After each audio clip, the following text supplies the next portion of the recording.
We need to recognize that there's no single institution that can fund the transformation of the food system. There's so much that is required. But there are things that multilaterals can do, there are things that governments can do that will make it possible for private sector to be part of moving forward. We need to ensure that the private sector is doing the right things, no question about it. The private sector has good incentives to invest in food systems transformation. We need to ensure that we are investing in an ecosystem that allows for them to invest, but also in an ecosystem that can hold them accountable to the transformation we want to see. We have a lot of wrong that is happening in the food system. Some of that we must step away from, but we also have a lot of lessons that we can build on. There's regenerative agriculture now that is becoming an opportunity.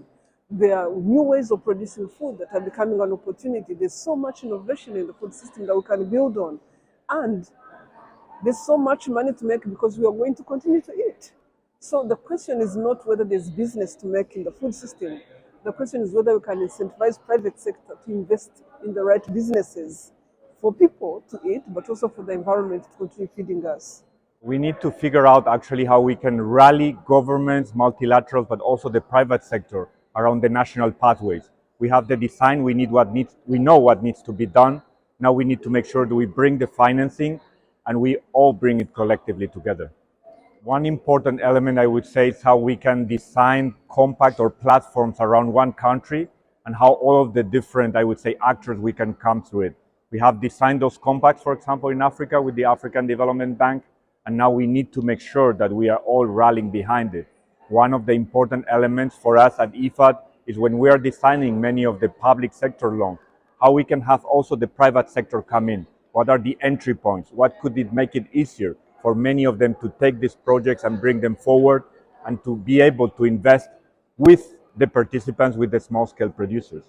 We need common metrics, common standards, and agreement between all of us, including and mostly the private sector, on those thresholds. There's some initiatives happening now where you're seeing CEOs sign up to producing healthier foods.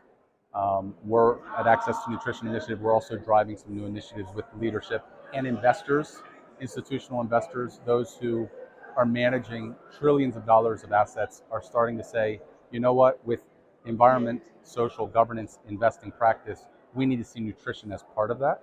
So we're working on some very basic metrics that can be part and parcel of ESG investing.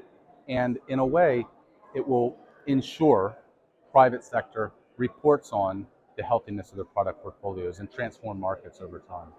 The national pathways are very country specific. I think what's very important is that whatever countries do, there is a sense of urgency in doing what they need to do.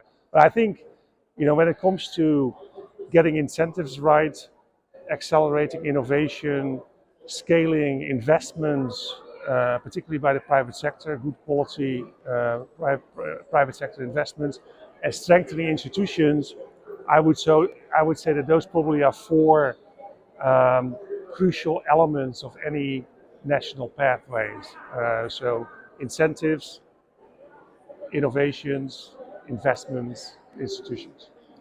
Currently, very little agricultural R&D support or subsidy support goes to agroecological and regenerative systems as opposed to holding in place our conventional industrialized food system. So one, we need financing. We need to unlock private sector financing, philanthropic capital, government support, but as well, we need to look at our subsidies and really think about repurposing those subsidies in a way that support and accelerate this movement.